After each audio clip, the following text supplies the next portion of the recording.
La historia recuerda a los hombres que conquistaron el mundo, olvidó a las mujeres que lo hicieron primero. Una mató al emperador más grande que existía, una construyó una flota que los imperios no pudieron derrotar, una gobernó durante 20 años y fue borrada de todos los registros en el momento en que desapareció. 15 mujeres, todas reales, todas enterradas en el olvido. Se vuelven más difíciles de creer cuanto más te acercas al número 1. Número 15. Laskarina Boubolina, la mujer que bloqueó un imperio.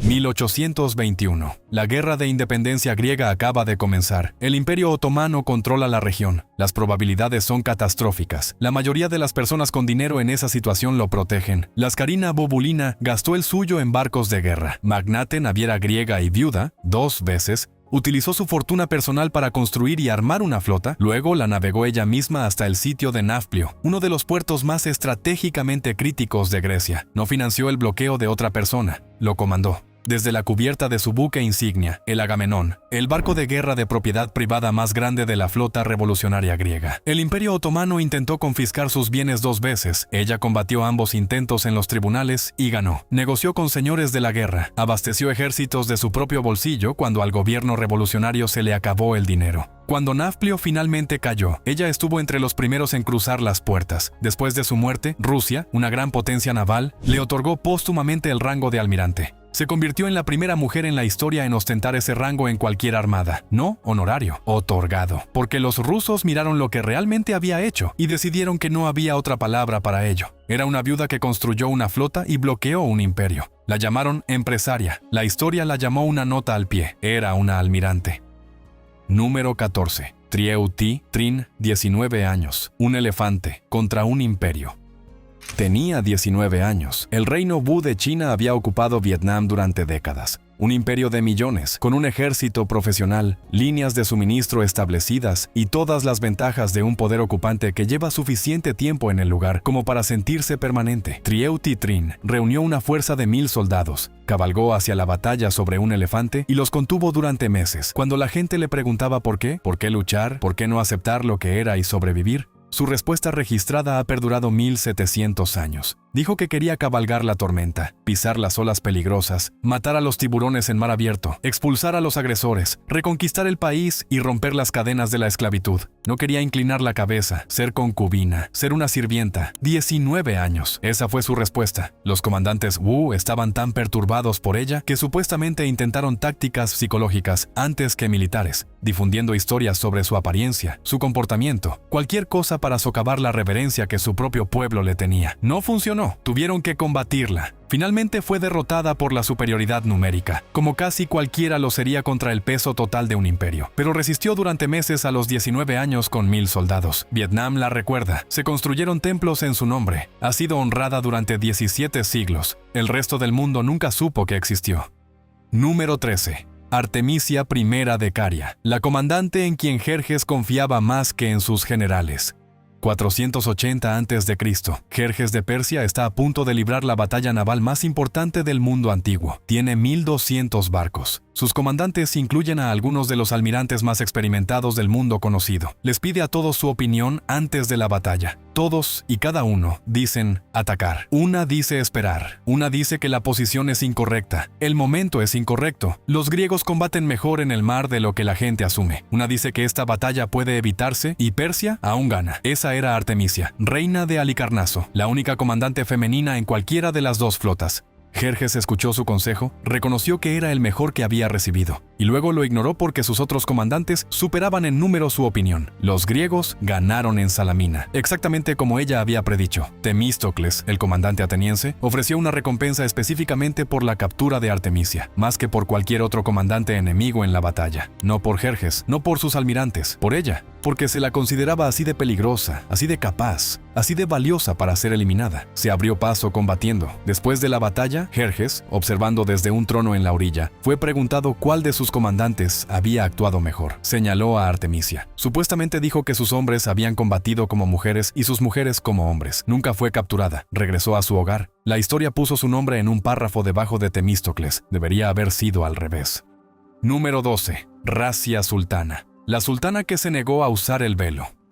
1236. Delhi. Su padre, el sultán Iltutmish, tenía 4 hijos, los pasó a todos por alto y nombró a Razia su sucesora. Su razón fue directa. Dijo que sus hijos estaban entregados al vino y al placer, y que ninguno era apto para gobernar. Razia, dijo, era la única con las cualidades que un sultán requería. Tenía razón. Razia sultana tomó el trono, se quitó el velo, recorrió las calles a caballo sin cortina a su alrededor. Se sentó en corte abierta y escuchó peticiones directamente y comandó su ejército desde el frente. En el siglo XIII, en uno de los sultanatos islámicos más poderosos de la tierra, abolió el purdá en su corte, promovió a los funcionarios en base a la capacidad en lugar del nacimiento o el género, formó alianzas militares, suprimió revueltas y administró un reino que se extendía por la mayor parte del norte de la India. Los nobles que servían bajo su mando no lo podían soportar, no porque fuera incompetente, sabían que no lo era, sino porque cada orden que daba, cada decisión que tomaba correctamente, cada batalla que manejaba mejor de lo que ellos pensaban que haría, hacía su posición más insostenible. La destituyeron. Les llevó años encontrar el momento adecuado y la coalición adecuada. Eso solo te dice cuán sólido era su dominio. Fue capturada y asesinada en 1240. Gobernó durante 4 años. En esos 4 años nunca fingió ser algo diferente a lo que era. Una sultana, no una reina consorte, no una regente, no una interina, una sultana.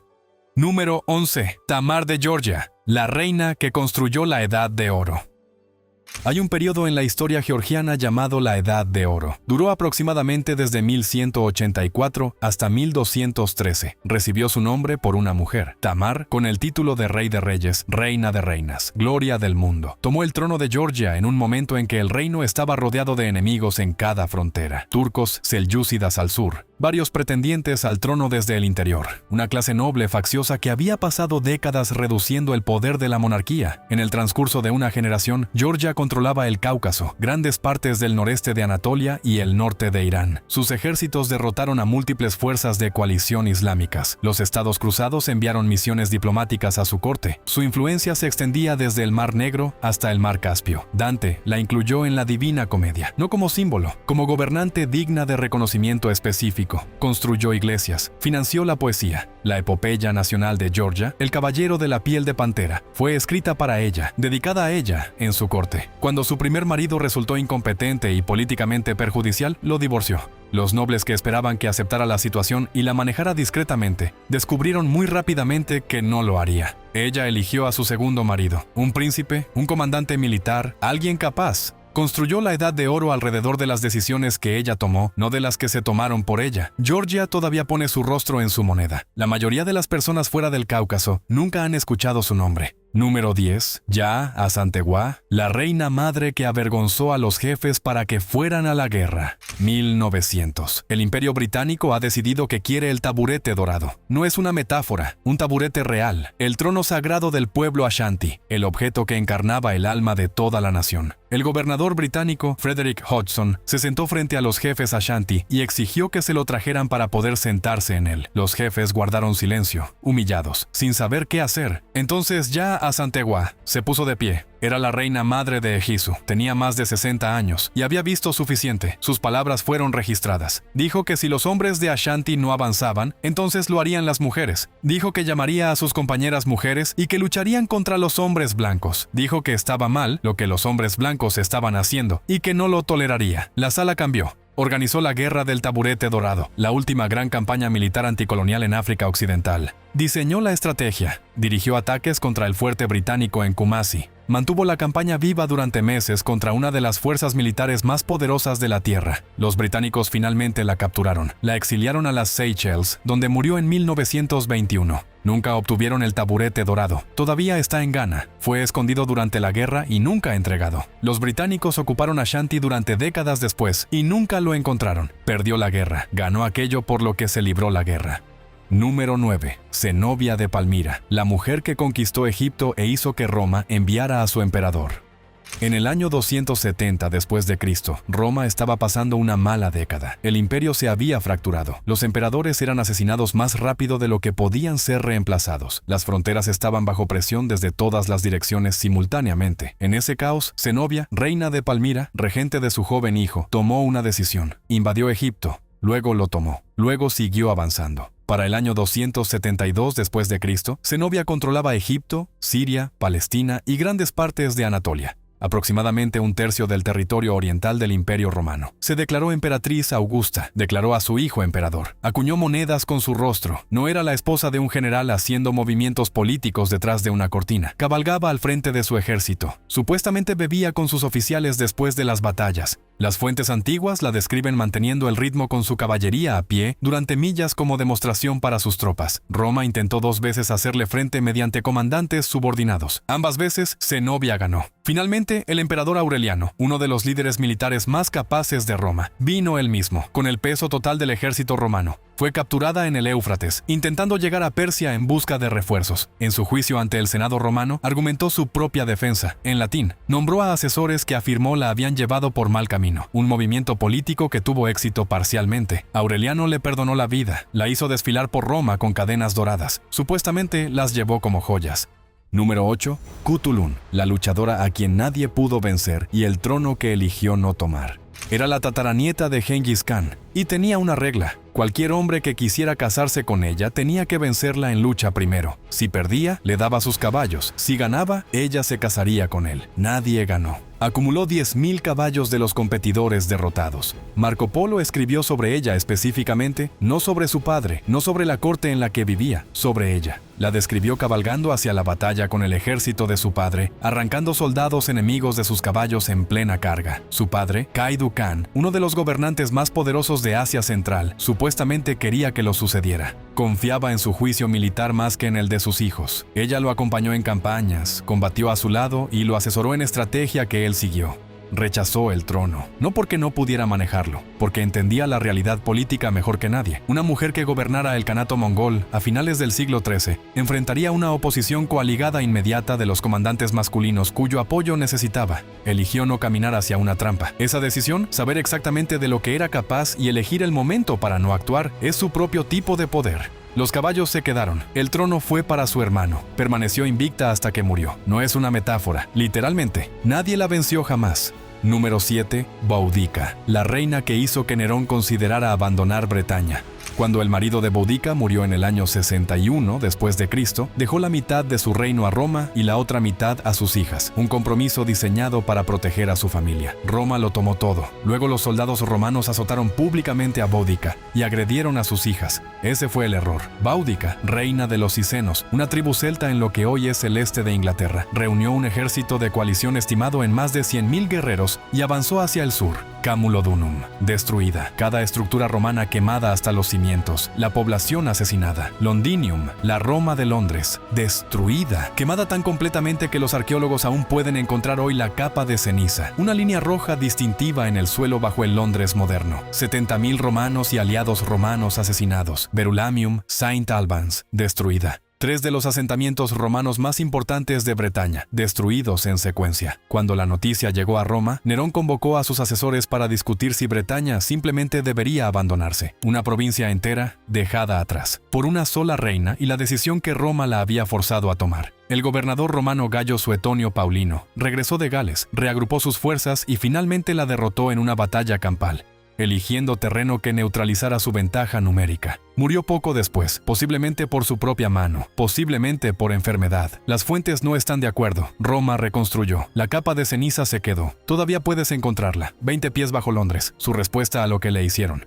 Número 6. Nzinga, Dendongo y Matamba. 40 años contra el Imperio portugués. Los portugueses habían estado intentando consolidar el control sobre el reino de Ndongo en África Central durante años. Entonces, Nzinga llegó a la mesa de negociación, 1621. Vino a Luanda a negociar con el gobernador portugués en nombre de su hermano, el rey. El gobernador había dispuesto la sala con un insulto deliberado. Sillas para su delegación, una estera en el suelo para la de ella. Una demostración visual de quién era superior. Nzinga miró la estera, miró la sala. Luego hizo una señal a uno de sus asistentes para que se adelantara. Se arrodilló sobre una rodilla y su asistente se convirtió en su silla. Condujo toda la negociación elevada por encima de la estera. Se fue con un tratado. Ese fue el primer movimiento de una campaña de 40 años. Cuando su hermano fue asesinado y el trono estaba en riesgo, lo tomó. Formó alianzas con los holandeses contra los portugueses. Cuando los portugueses presionaron más fuerte, se retiró al reino vecino de Matamba. Lo conquistó y lo usó como base. Luchó, negoció.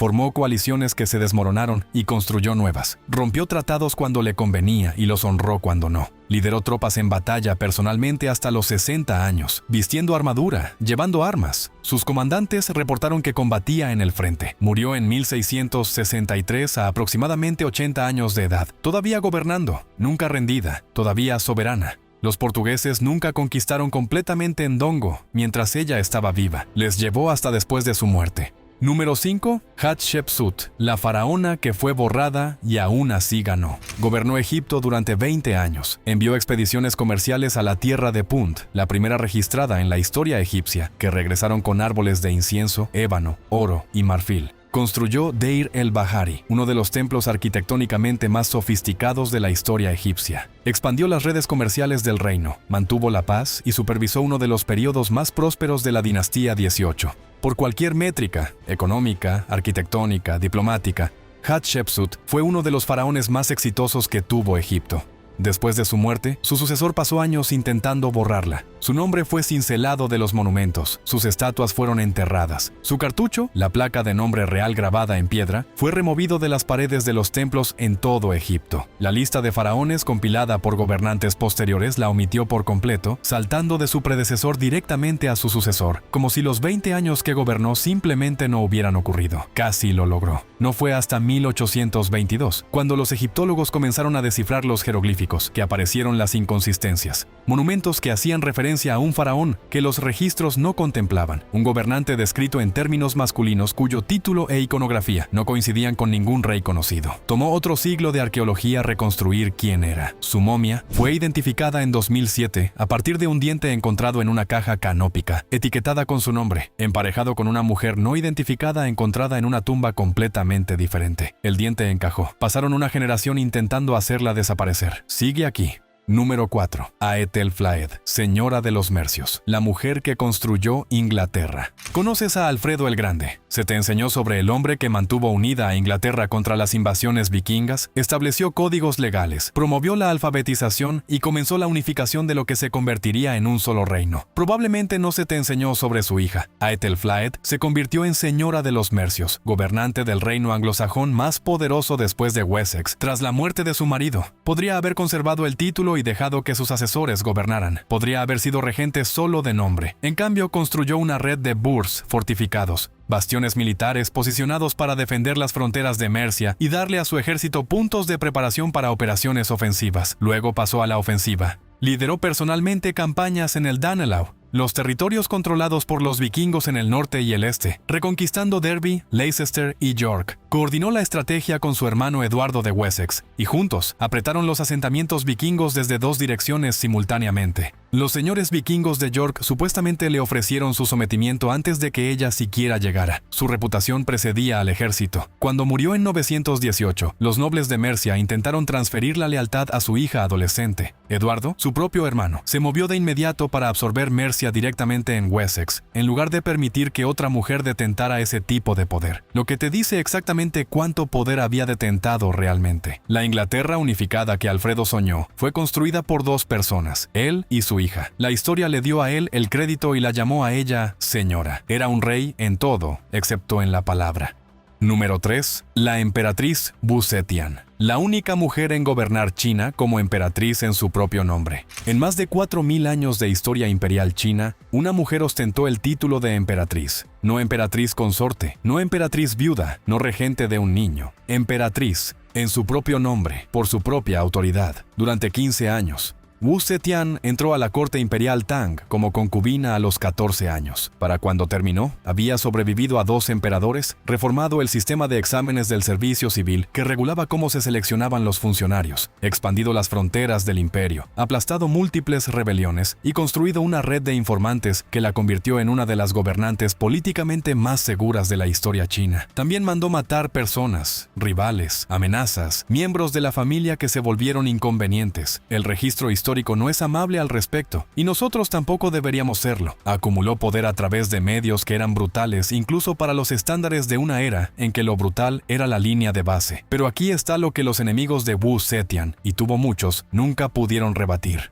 China se hizo más grande bajo su gobierno, más rica, más estable. Las reformas del servicio civil que implementó produjeron mejores administradores. Las campañas militares que dirigió tuvieron éxito. La economía que administró creció. Tenía 70 años cuando finalmente fue depuesta por un golpe de palacio mientras estaba enferma. Los hombres que la reemplazaron no revirtieron casi ninguna de sus políticas, porque las políticas funcionaban. Solo necesitaban que ella se fuera. Pusieron a un hombre en el trono y conservaron todo lo que ella había construido. Murió 3 meses después. La dinastía que ella fundó ya había borrado su nombre de ella. Número 2. Qin Shi, la reina pirata que se retiró invicta. Pongamos esto en números. Barba Negra, un barco, 40 cañones, 300 hombres. Bartolomé Roberts, el pirata más exitoso de la Edad de Oro por barcos capturados, 400 barcos en 4 años. Nunca comandó más de unos pocos cientos de hombres a la vez. Qin Shi, 1800 barcos, 80,000 marineros. Una flota dividida en 6 escuadrones con código de colores, cada uno con su propio comandante, reportándole a ella. No nació en el poder. Era una trabajadora sexual en un burdel flotante en Cantón cuando Cheng Yi, un poderoso comandante pirata, le propuso matrimonio. Ella aceptó bajo una condición: asociación igualitaria en su operación. Él aceptó. Cuando él murió en 1807, ella no esperó a ver qué pasaría después. De inmediato aseguró la lealtad de sus comandantes, adoptó a su lugarteniente más capaz como su segundo al mando, y tomó el control de toda la flota de la bandera roja antes de que alguien pudiera organizar una alternativa. Emitió un código de leyes. Robaron a los pueblos que pagaban protección. Muerte. Deserción. Orejas cortadas. Segunda ofensa, muerte. Dar órdenes sin autoridad. Muerte. Cualquier marinero que forzara a una mujer capturada. Muerte. Cualquier marinero que tomara consensualmente a una mujer de un barco capturado y luego la abandonara. Muerte. El código se aplicó. La flota operó con una disciplina que la Armada Imperial China, que intentó múltiples veces destruirla y fracasó, no podía igualar. China lo intentó. Portugal lo intentó. La Compañía Británica de las Indias Orientales lo intentó. Ninguno pudo vencerla. En 1810, el gobierno chino le ofreció una negociación de paz. Ella entró a la reunión sin escolta, desarmada. Negoció en persona y se fue con un acuerdo que le permitió conservar la mayor parte de la riqueza de su flota. Permitió que sus marineros fueran absorbidos en la Armada Imperial con sus rangos reconocidos y le dio permiso personal para operar un negocio de juego. Se retiró. Dirigió la casa de juego hasta que murió a los 69 años.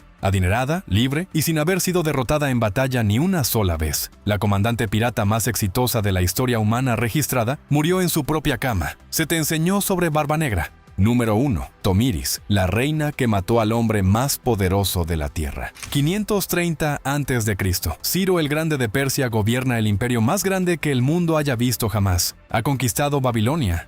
Ha tomado Media, Lidia y las colonias griegas de Anatolia. Nunca ha perdido una campaña. Su ejército es la fuerza más experimentada, mejor equipada y más probada en batalla del planeta. Decide que quiere el territorio de los masagetas, un pueblo escita que vive al este del mar Caspio. Su gobernante es una viuda llamada Tomiris. Primero le envía una propuesta de matrimonio, un movimiento diplomático, una manera de tomar el reino sin batalla. Ella dice no. Cruza el río con su ejército. Ella le envía un mensaje. Le dice que regrese. Le dice que no le tiene miedo. Le dice que si insiste en la guerra, le dará más sangre de la que puede beber. Él sigue avanzando. Tomiris envía a su hijo Espargapises con una fuerza de vanguardia para atraer a los persas. Ciro mata o captura a la mayoría de ellos. Su hijo, capturado, se quita la vida antes que ser retenido. Ahora ha perdido a su marido y a su hijo. Enfrenta a Ciro con su ejército completo. Heródoto, quien escribió el relato, quien no era simpático con reinas bárbaras derrotando a reyes persas admirados por los griegos, registró que fue la batalla más feroz entre pueblos no griegos en la historia, y que Tomiris ganó.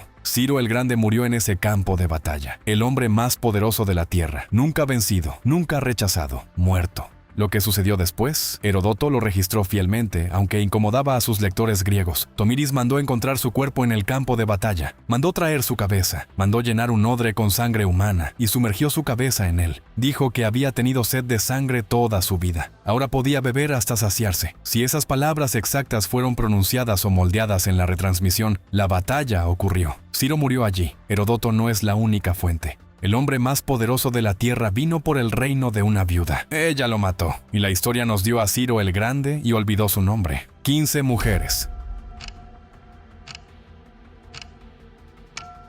Imperios construidos, ejércitos comandados, enemigos derrotados, coronas portadas y a veces recuperadas por la fuerza. La historia no perdió estos nombres por accidente. El registro fue llevado por personas que decidieron qué importaba. Y durante mucho tiempo, esto no importó. Ahora sí importa. Si este video cambió algo en ti, compártelo y suscríbete, porque este canal recién está comenzando con las cosas que no te enseñaron.